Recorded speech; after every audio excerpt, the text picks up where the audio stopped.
Ikalimang State of the Nation address ni Pangulong Rodrigo Duterte sa July 27, isasagawa sa Batasan Complex. Pero Pangulong Duterte hindi pa tiyak kung personal na tutungo doon. 31 Pinoy sa Kuwait, kabilang ang 4 na healthcare workers namatay sa COVID-19. Pagtanggap sa mga late enrollees, pinalawig pa ng DepEd hanggang August 24. Sa ating balitang pulis, mahigit 4 na milyong halaga ng shabu nasabat sa isang suspect sa Quezon City. Sa ating balitang abroad, American Airlines magbabawas ng nasa 25 empleyado. At tampok sa balitang pambihira, ang isang Greek student na 48 araw na nagbisikleta, makauwi lang sa kanila.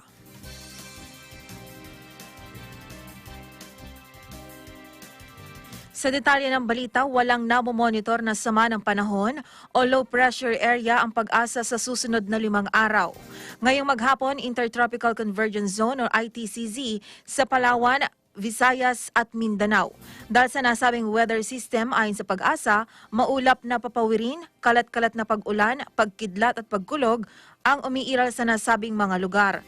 Dito sa Luzon kasama ang Metro Manila, bagamat magandang panahon ang nararanasan, ay asahan pa rin ang mga panandaliang pag-ulan sa dakong hapon o gabi.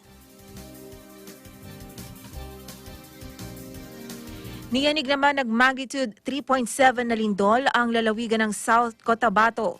Ayon sa FIVOX, naitala ang pagyanig sa 10 kilometers northeast ng bayan ng Tupi, 1:57 ngayong hapon. May lalim na 31 kilometers at tectonic ang origin ng pagyanig. Wala namang inaasahang pagkasira sa mga ari-arian, intensities at aftershocks. Naunang niyanig ng magnitude 3.0 na lindol ang Tupi, South Cotabato kaninang 8:49 ng umaga. Samantala, niyanig naman ng magnitude 3.3 na lindol ang lalawigan ng Eastern Samar. Ayon sa FIVOX, naitala ang pagyanig sa 49 kilometers northeast ng bayan ng Hernani 1:49 ngayong hapon. May lalim na 26 kilometers at tectonic ang origin ng pagyanig. Wala ring inaasahang pagkasira sa mga ari-arian, intensities at aftershocks. Sa iba pang mga pangunahing balita, 31 Filipino kabilang ang 4 na healthcare workers ang namatay sa COVID-19 sa Kuwait. Ito ang kinumpirma ni Charge d'Affaires Charlson Hermosura at ayon sa opisyal, 260 ang recover sa sakit mula sa 300 Pinoy na nagpositibo sa virus. Sinabi rin ni Hermosura sa Laging Handa briefing kaninang umaga na aabot sa 23,000 na mga Filipino migrant workers sa Kuwait ang nawalan ng trabaho dahil sa COVID pandemic, habang ang iba naman ay nasa kalagayang no work, no pay arrangement. Kasalukuyan ring isinara ang Philippine Embassy sa Kuwait matapos magpositibo sa COVID-19 ang 2 nitong personnel. Inaasahan sa linggo ay magbabalik na ang operasyon. Agila. Samantala, nakauwi na sa bansa ang 410 Pinoy mula sa Lebanon. Ayon sa Department of Foreign Affairs o DFA, ang mga repatriated Filipinos ay benepisaryo ng Free Volunteer Mass Repatriation Program ng Embahada ng Pilipinas sa Beirut. Disyembre pa na nakaraang taon, nagsimula ang repatriation program at magpapatuloy pa ito sa ilalim ng nasabing libreng programa. Ang mass repatriation sa mga Pinoy ay tinawag na historic repatriation. Samantala, sinabi pa ng DFA na nakatakdang umuwi sa bansa ang nasa 354 na mga Filipino migrants mula Saudi Arabia sa pamamagitan ng isang special repatriation flight.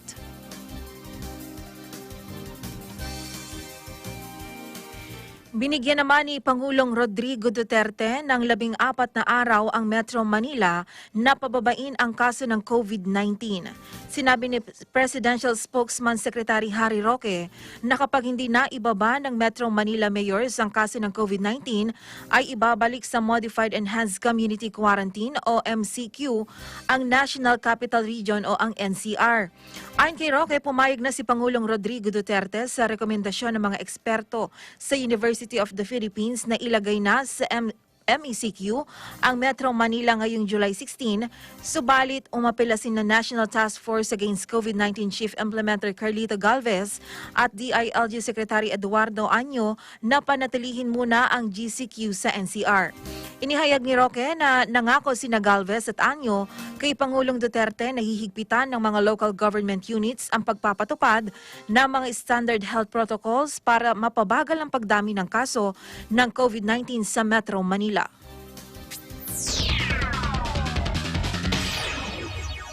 Mga lugar na may mataas na kaso ng COVID-19 ipinapasailalim sa Enhanced Community Quarantine.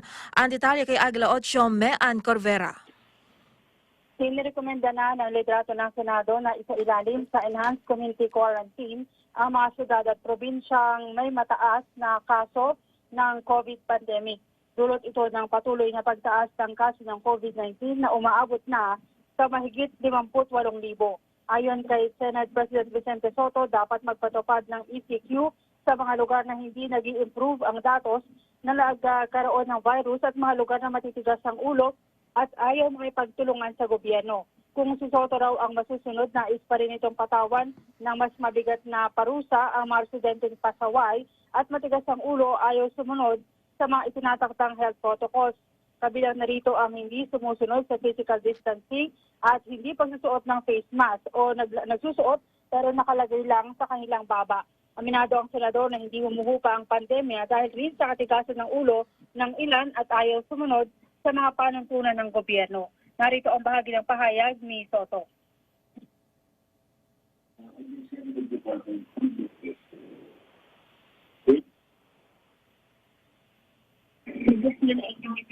Para sa Eagle News, Mean Corvera will live in interesting time.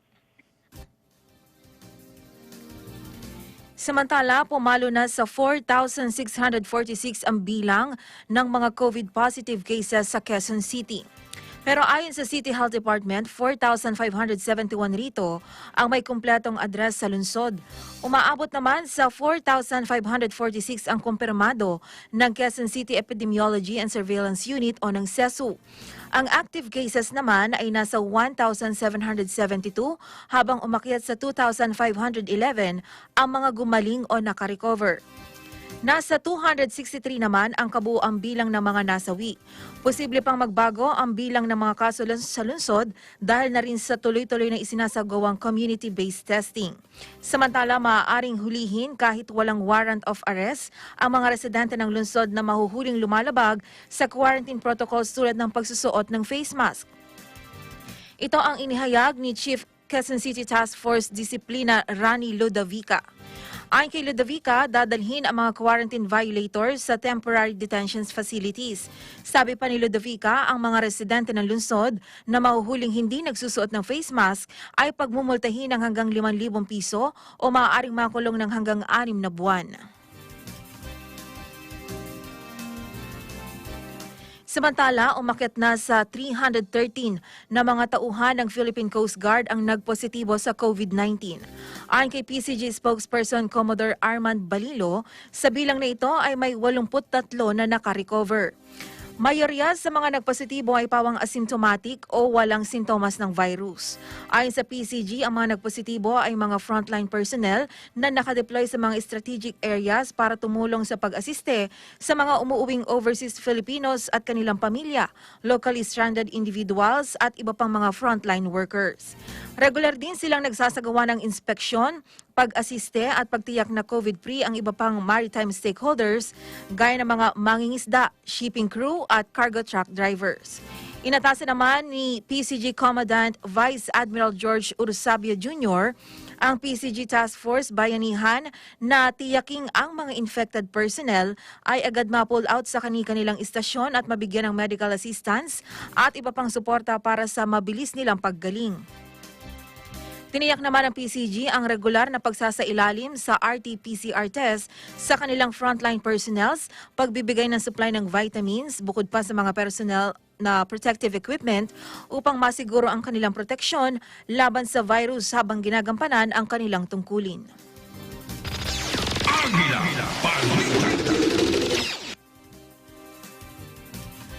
Magpapatupad naman ng 1 linggong lockdown sa 6 na mga lugar sa Antipolo City. Sa Facebook page ng Antipolo City Local Government, iiral ang lockdown sa sumusunod na lugar mula July 18 hanggang July 24. Sa Phase 2, Cogio Village sa Barangay Bagong Nayon, Upper Santo Niño, Barangay Santa Cruz, sa Lower Ruhat 3, Barangay Mambugan, Phase 2, Santa Elena Subdivision, Barangay San Jose, Phase 2, Peace Village, Barangay San Luis, College View Park, Hawaii, Puro 4, Zone 8, Barangay Kupang. Ito ay dahil sa presensya ng local transmission at lagpas ang case doubling rate sa loob ng 1 linggo sa nasabing mga lugar. Habang umiiral ang lockdown ay maaari pa ring lumabas ang mga nagtatrabaho sa loob at labas ng lockdown areas basta't magpakita lang ng valid company ID sa mga nakabantay sa quarantine checkpoints. Sa Biyernes, July 17, nakatakdang magtapos ang lockdown sa Purok Logcom at Piña Ali sa Barangay de la Paz sa Antipolo. Samantala, nagsimula na kaninang alas 5 ng umaga ang lockdown sa Navotas City. Ang lockdown ay tatagal sa lungsod hanggang alas 11:59 ng gabi ng July 29. Sinabi ni Navotas City Mayor Toby Tiangco na punuan na kasi ang mga health at quarantine facilities sa Navotas habang patuloy pa ang pagdami ng kaso ng COVID-19. Sa ilalim ng pag-iral ng lockdown, ang mga residente sa bawat barangay ay may nakatakdang araw lang para lumabas ng bahay upang mamalengke o maggrocery. Kapag linggo, walang papayagang lumabas dahil ito ay araw para sa pagsasagawa ng disinfection. Iiral din ang 24-hour curfew para sa mga wala pang 18 anyos ang edad. Agila, Sa kaugnay ng 14 days lockdown sa Navotas City, nagtalaga ng mga armored personnel carrier sa lungsod sa pagsisimula ng lockdown. Sa unang araw ng lockdown, nagsagawa din ng inspeksyon si National Capital Region Police Office Chief Police Major General Debol Sinas. Ayon kay Sinas, layo ng 2 APC na paalalahanan ang mga residente sa presensya ng pulisya sa lugar. Una nang sinabi ni PNP na tutulong ang mga tauhan ng Special Action Force sa pagpapatupad ng lockdown sa Navotas. Isa pang branch ng Manila Metropolitan Trial Court ang inilagay sa lockdown matapos magpositibo sa COVID-19 ng isang empleyado. Sa 2 pahinang memorandum ni Executive Judge Carissa Ann Manok Frondozo, pansamantalang isasara hanggang sa July 29 ang Manila METC branch 10 na nasa Parkview Plaza Building. Lumabas na positibo sa virus ang isang kawani ng hukuman sa isinagawang PCR swab test dito. May isa pang court personnel sa parehong branch na nagpositibo sa rapid antibody test at hinihintay ang resulta ng confirmatory test. Kaugnay nito, inatasan ang mga kawani ng nasabing korte na mag-self-quarantine hanggang July 29 at magsagawa ng contact tracing sa mga taong nakasalamuhan nila sa nakalipas na 2 linggo.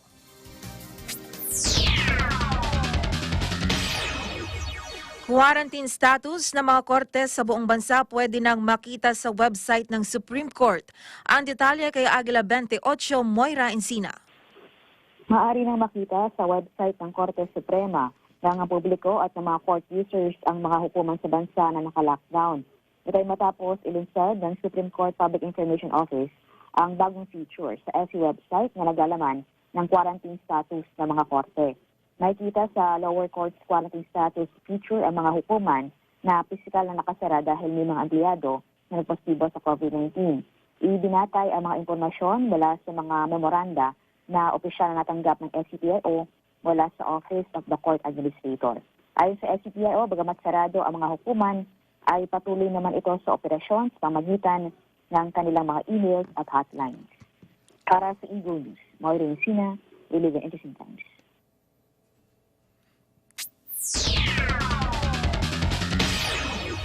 FDA binalaan ang publiko sa pagbili ng mga alcohol at hand sanitizer. Ang detalye kay Agila Madeline Villar Moratillo. Dinalaan ng Food and Drug Administration ng publiko sa pagbili ng mga alcohol at hand sanitizers. Ayon kay FDA Director General Eric Domingo, sa pagbili ng mga alcohol, dapat tiyaking ito ay 70% ethyl o isopropyl, habang 60% naman para sa hand sanitizer o gel para magkasigurong nakakapatay talaga ito ng virus.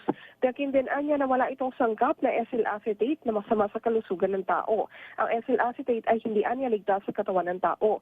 Maging ang Department of Health ng Canada nagbabalaan niya laban dito. Tiniyak naman ni Domingo na sa kanilang ginawang pagsusuri, wala sila nakitang binibentang alcohol sa bansa na mayroong taglay na ethyl acetate. Ang marami anya silang nahuli ay mga alcohol na mayroong lamang methanol. Ilang sumasamang epekto ng methanol ay pagkairita ng balat at kung aksidenteng mainom ng bata o matanda ay maaari itong magdulot ng pagkabulag o pagkamatay dahil sa methanol poisoning. Kung makaramdam ng pananakit ng ulo o panlalabo ng mata matapos makainom nito, agad magpunta sa doktor. Paalala ni Domingo sa publiko, tiyakin na ang binibiling alcohol na sanitizer dumaan sa pagsusuri ng FDA. Abot anya sa 1,570 na iba't ibang brand ng alcohol at sanitizers ang rehistrado at tumaan sa masusing pagsusuri ng ahensya. Madeline Villar Moratillo, we live in interesting times. Magbabalik pa po ang Agila Balita. Agila Balita.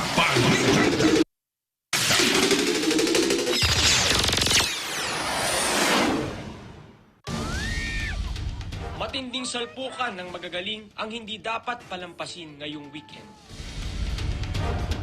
Angas nyo, grabe kayo.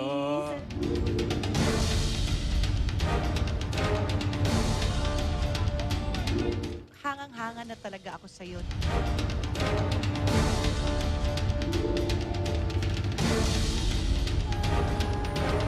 This is what you call tagisan ng galing. Ito na yon. Sino-sino ang bubuo sa Final 5 na makakasama sa Grand Finale? Abangan yan dito lang sa Tagisan ng Galing, the Semi-Finals.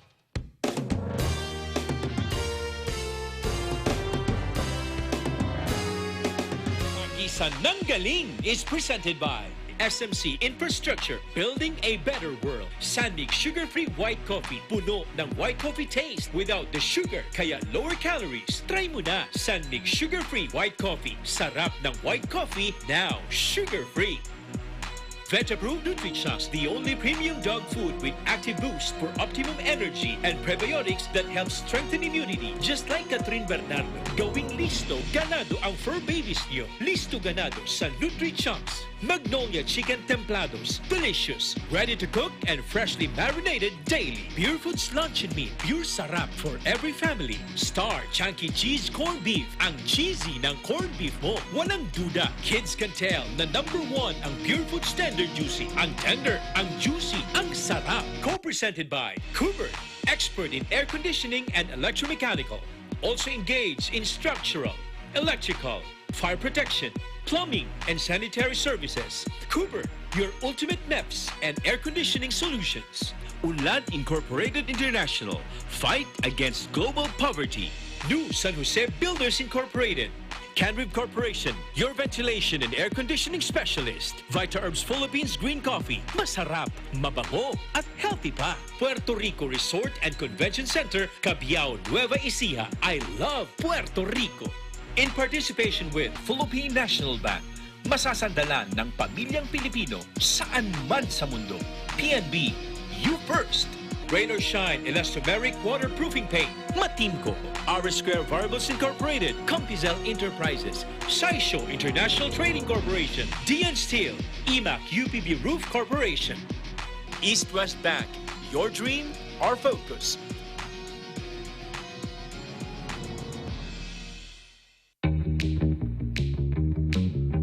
Hey, Gretchen Ho here, and I'm a white coffee lover. Creamy kasi, and very yummy. Pero mas masarap kung hindi nakaka-guilty. Check my new discovery, Sandmix Sugar-Free White Coffee. Puno ng white coffee taste without the sugar, kaya lower calories. Try mo na! Sandmix Sugar-Free White Coffee. Sarap ng white coffee, now sugar-free.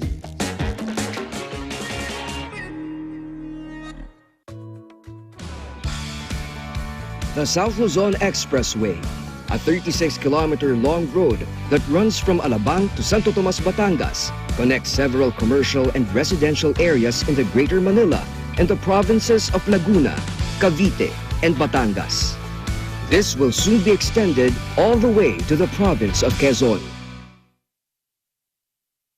Listo at ganado ang baby ko sa vet-approved Nutri-Chunks with active boost and prebiotics na pampalisto.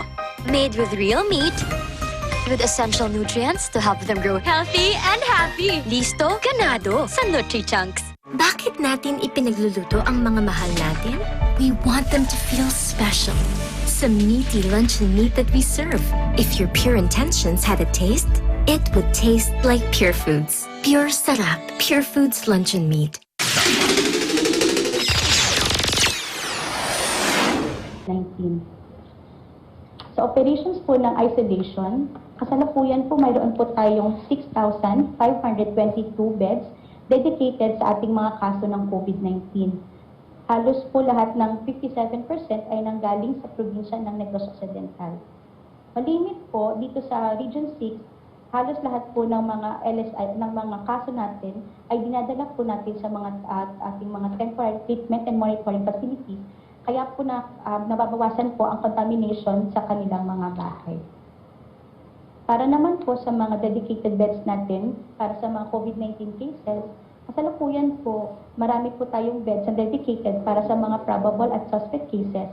At ngayon ay umaabot po tayo sa warning zones sa mga beds na dedicated sa kanila.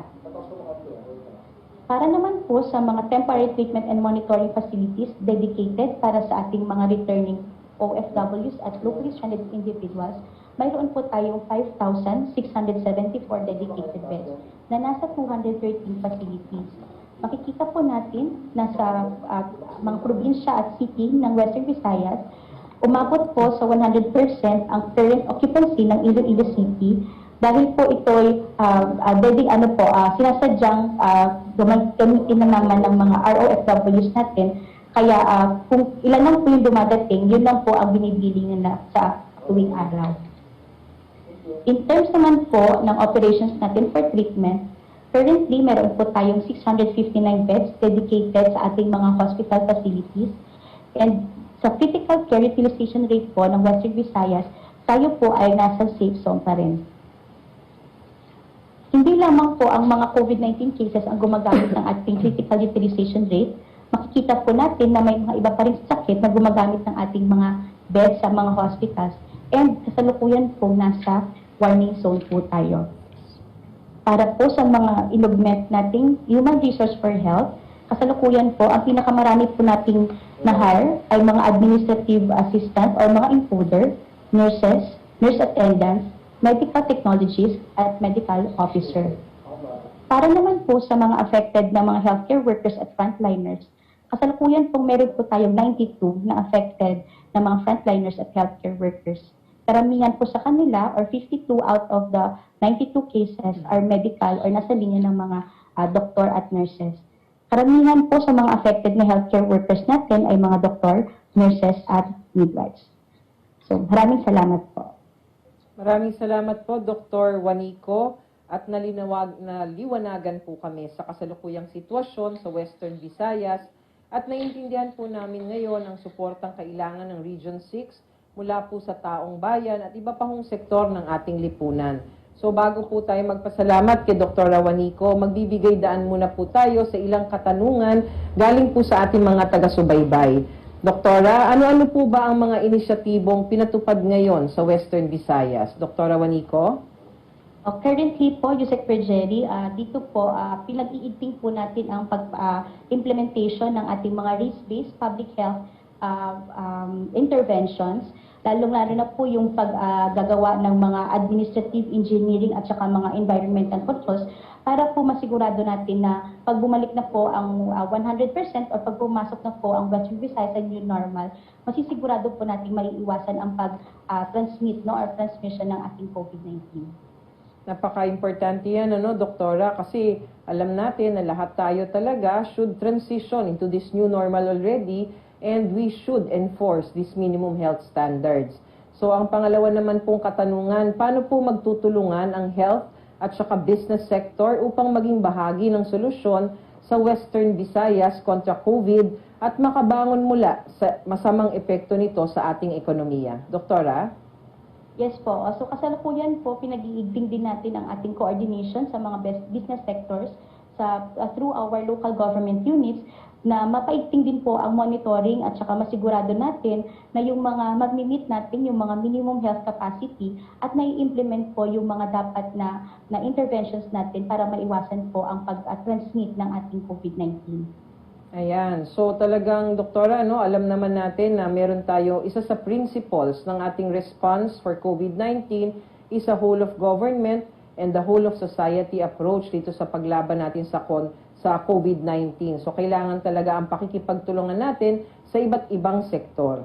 So Doktora, para naman daw po sa mga interesadong maging bahagi ng solusyon at tumulong sa inyo, katulad po sa contact tracing, convalescent plasma donation, augmenting healthcare workforce, at iba pa ho, paano po ba sila mag-volunteer or mag-a-apply?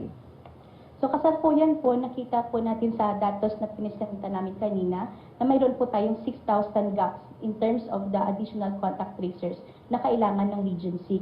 So maaari po silang pumunta sa kanilang local government units para po mag-volunteer at para din matugunan din yung kinakailangan nilang training para ma-hire sila ng mga contact tracers. Para naman po sa mga additional human resource na kailangan, meron pa rin po tayong hindi pa na-hire ng mga human resource. So maaari din po silang magtanong sa mga pinakamalapit na mga pasilidad o local government din nila na nag-hire po ng additional human resource para makatulong din po sa pag-asugpo ng COVID-19.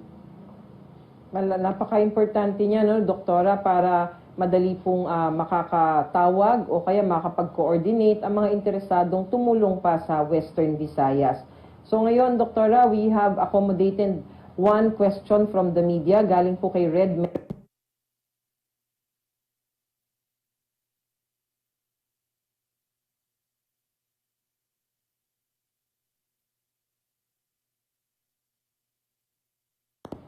Sa kasalukuyan po, here in Western Visayas, ang ating pong ginagawa dito ay nag-test tayo ng mga dumadating na locally stranded individuals. Dahil po napag-alaman natin na ang minimum criteria lang po para makauwi sila ay medical certificate at ang kanilang travel authority. So hindi po lahat sa kanila ay nakakapag-test din po. So pag wala po silang ebidensya na nag-negative sila at hindi naman po na-ensure na maganda po ang pagka-quarantine nila before po sila sumakay sa mga vessels or mga planes na pinoprovide po ng government natin, mas maigi rin po na tumigil po muna sila sa ating mga facility quarantine at mai-test po dito sa Western Visayas bago po natin sila i-reintegrate ulit sa kanilang mga pamilya. Napaka-importanting parte ng response natin yan, Doktora, at saka talagang kailangan din talaga na maging sigurado tayo kung talagang isang tao ay na-screen na maigi dun sa pinanggagalingan nila para ma-prevent natin ang pagpasok kung sakasakali ng impeksyon dito sa ating mga lugar. Doktora, maraming salamat po for your time for today and for giving us all of this information about Western Visayas. Maaari po ba kaming humingi ng mensahe para sa ating mga kababayan galing po sa inyo? Doktora? Yes po. Kaisa po ng national office natin ng Department of Health, ang Western Visayas Center for Health Development sa ating pong bida solusyon against COVID-19. So paalala lang din po natin sa ating mga kapwa taga Western Visayas na gawin po natin palagi ang mga bida solusyon para po maiwasan ang COVID-19. Bawal lumabas ng ating mga bahay pag walang mask. Mag-practice ng pag-sanitize ng ating mga kamay. Iwasan din ang paghawak sa mga bagay na posibleng kontaminado ng COVID-19 virus. Dumistansya ng 1 metro, lalo-lalo na pag nasa crowded places. At alamin ang mga tamang impormasyon para maging sapat ang kanilang pagsugpo ng COVID-19. Maraming salamat po, Dr. Mary Jane Juanico, coming from Western Visayas, CHD. Ikamusta niyo po kami kay Director Marlene Convocar. Maraming salamat po sa inyong oras at sana po ay magtulong-tulong tayo at magpatuloy po ang ating paglaban dito sa COVID-19 dyan sa inyong region. Para po sa updates natin ngayon, makikita po sa inyong screen na mula po sa laboratory submissions kahapon na na-validate as of 4 p.m. today, July 16, ang ating active cases ay 38,183. Ang total confirmed cases ay 61,266. kung saan ang nadagdag sa araw na ito ay 2,498 cases. Sa mga newly reported cases, meron tayong 1,246 fresh cases at 1,252 late cases. Ang mga kasong iniulat natin ngayong araw ay mula sa submissions ng 71 out of 84 licensed laboratories. Meron din po tayong 467 recoveries na nakita at na-report, kaya ang total recoveries po natin ay 21,440. Sa deaths naman, meron 29 pong nadagdag, kaya sa kasalukuyan po, nasa 1,643 ang total deaths na ating naitatala. Sa mga deaths na ito, 16 po ang galing sa Region 7, 9 ang galing sa National Capital Region, 3 po ang galing sa Region 11 at 1 sa Caraga. Ayon din po sa ating datos, ang age range po ng mga pumanaw sa sakit ay nasa 18 to 80 years old, samantalang 14 or 48% of the deaths ay aged 60 and above. Kaya naman po, mariin po namin pinapaalalahanan ang ating mga elderlies, ang ating mga magulang, ang ating mga lolo, ang ating mga lola, na maging mas maingat ngayong panahon ng pandemya. Para naman po sa ating media questions, galing po kay Aiko Miguel ng UNTV, saan pong subgroup mapapabilang ang media sa updated guidelines on expanded testing protocol? Will this also mean na kapag nakasama sa subgroups, employers or companies will no longer pay for journalist testing and have it for free sa licensed laboratories natin? Clarification lang po sa guidelines because our often exposure sa field makes us at risk of getting infected. Some of our colleagues already tested positive for COVID-19. Aiko, kinikilala namin ang malaking papel na ginagampanan ng mga mamamahayag, lalo ngayong panahon ng pandemya. Ayon po sa ating bagong guidelines, kasama po ang mass media sa subgroup J o ang economic priority workers o yung mga nagtatrabaho sa high priority sectors na may mataas na interaction at exposure sa publiko at nakatira o nagtatrabaho sa mga special concern areas. Kayo ay maaring matest every 3 months. Ngunit bago pa man napalawak ang ating testing guidelines, pasok po kayo at kahit sino mang Pilipino na symptomatic sa ating subgroups A, B, and C at yung mga asymptomatic pero may history of exposure sa subgroup D.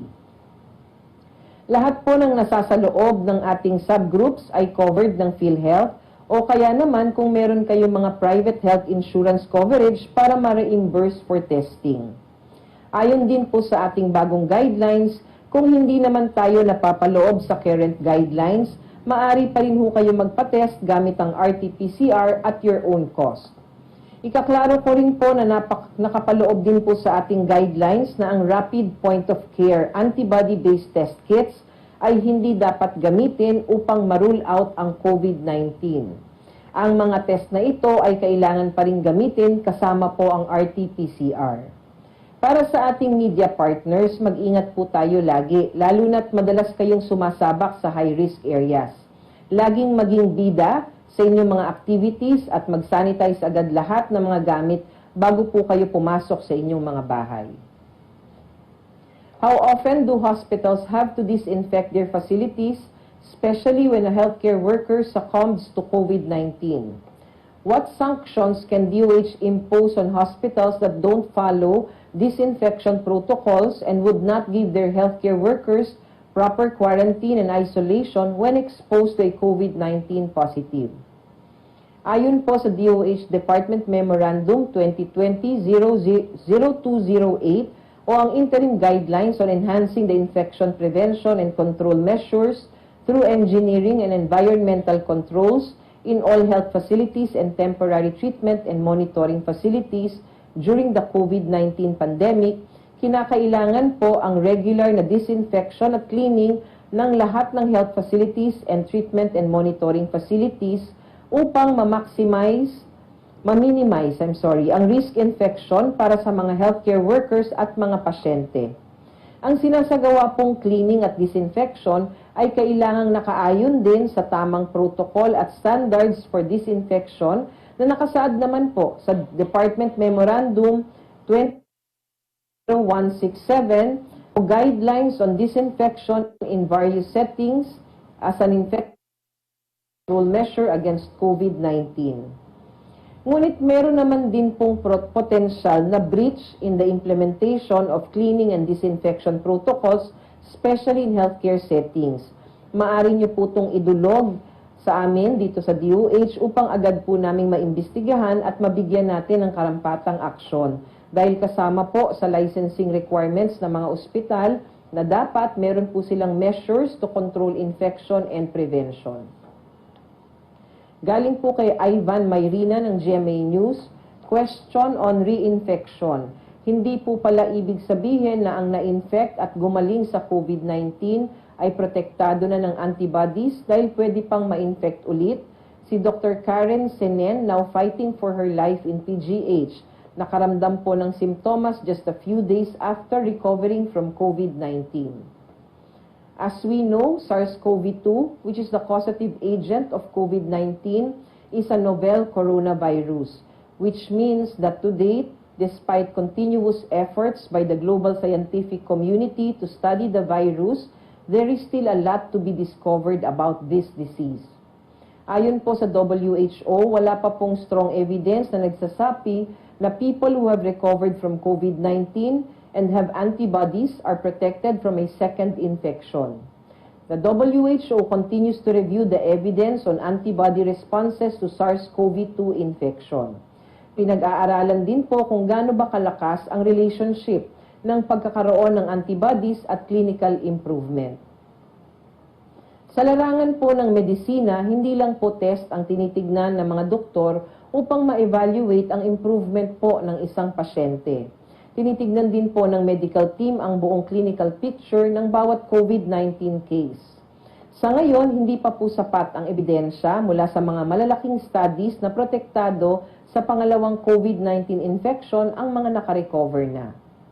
Kaya po inaanyayahan po natin lahat, ang ating general public, na maging maingat pa rin. Patuloy pa rin po ang pakikipag-usap namin sa local at global experts para makapagbigay po kami ng mapagkakatiwalaang impormasyon at abiso. Dahil nga po napaka-dynamic ng COVID-19 virus, lagi po namin pinapaalala that prevention is still better than cure. Ang gagawin, manatili na lamang po tayo sa ating mga tahanan. Sundin po natin ang minimum health standard sa sariling proteksyon at para na rin po sa mga mahal natin sa buhay. Galing po kay Jenna Balaoro ng GMA News, ano po ba ang ating protocol sa contact tracing? Gaano katagal dapat ang contact mo sa isang COVID positive para ma-quarantine ka? Meron po bang specific na minuto like 10 minutes minimum para ma-quarantine ka? Or it doesn't matter how many minutes you had contact with the person?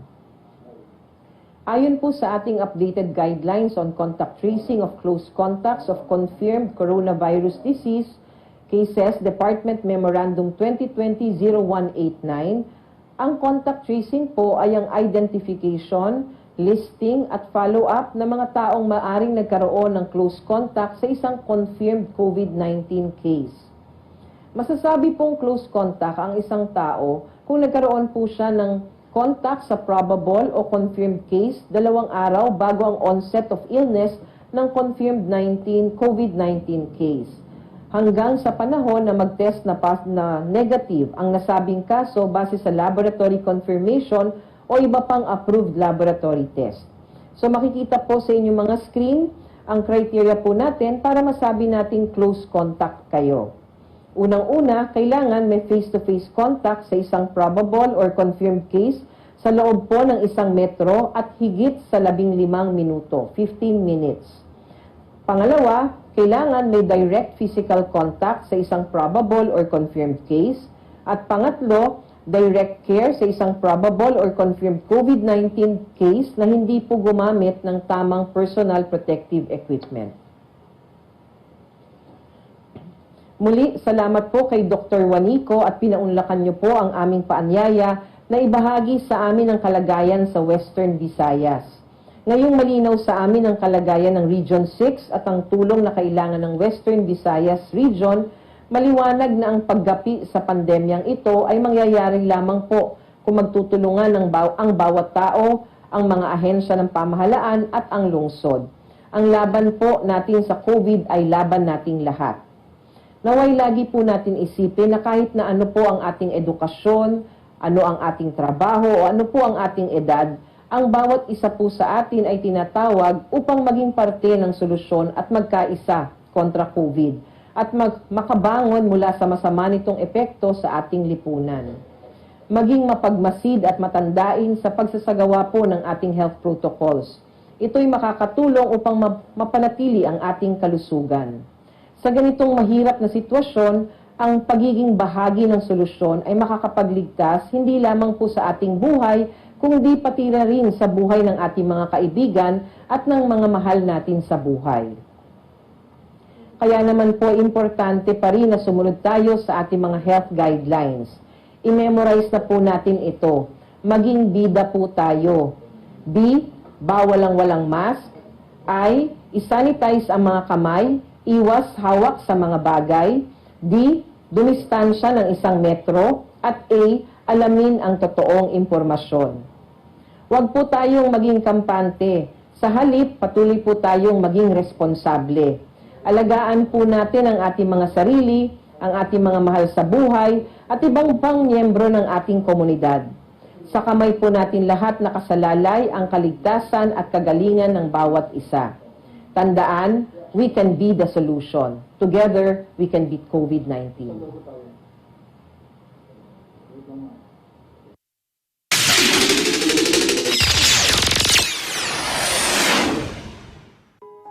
Hello there. Imagine Dami got the virus, and she infected 2 more. And those 2 infected a lot more of people. And it goes on until it became an epidemic. But what if Dami stayed at home? Then those 2 wouldn't have contracted the virus. Then those people would have not been infected. This is not just your battle, it's everyone's, and you can be a huge help. Follow social distancing, or better yet, stay at home.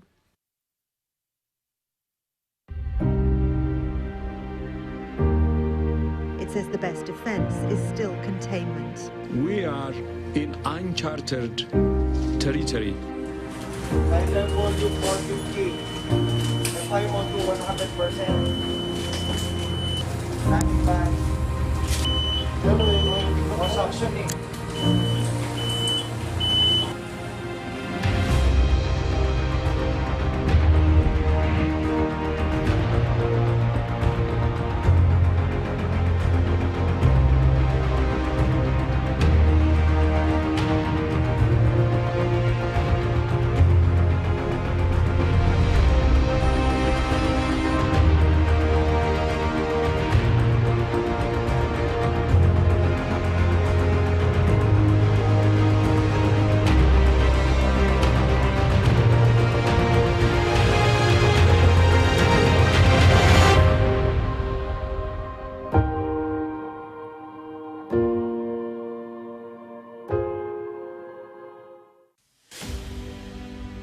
Ang layunin ng UNLAD, Kaagapay sa Hanap Buhay, itong programang ito, sa pangunguna ng ating tagapamahalang pangkalahatan ng kapatid Waldo Manalo, ay masasabi nating 4 na layunin. Una ay akitin natin tao sa paghahanap buhay. Ang ikalawang layunin na ituro sa tao kung ano ang iba't ibang hanap buhay na maaari niyang gawin sa bahay lang. At ikatlo ay turuan natin ng tao na magbigay ng panahon sa mga hanap buhay ukol sa agrikultura. At ang ika-4 ay bibigyan natin ng pagkakataon ang mga kapatid at hindi man kapatid na mabigyan sila ng trabaho. Kaya sana ay itong ating programa ay magtagumpay sapagkat napakaganda ng layunin nito.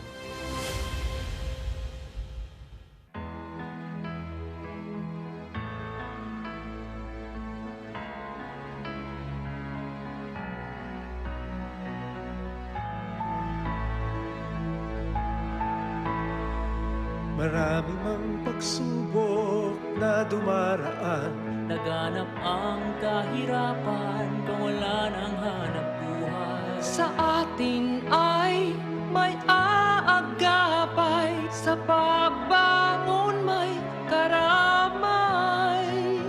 Lakasan natin ang ating loob, malalampasan natin sa tulong ng Diyos. Kaagapay sa hanap buhay, labanan natin ang kahirapan, magsikap, maghawak kamay. Kinabukasan ay uunlad, may kaagapay sa hanap buhay.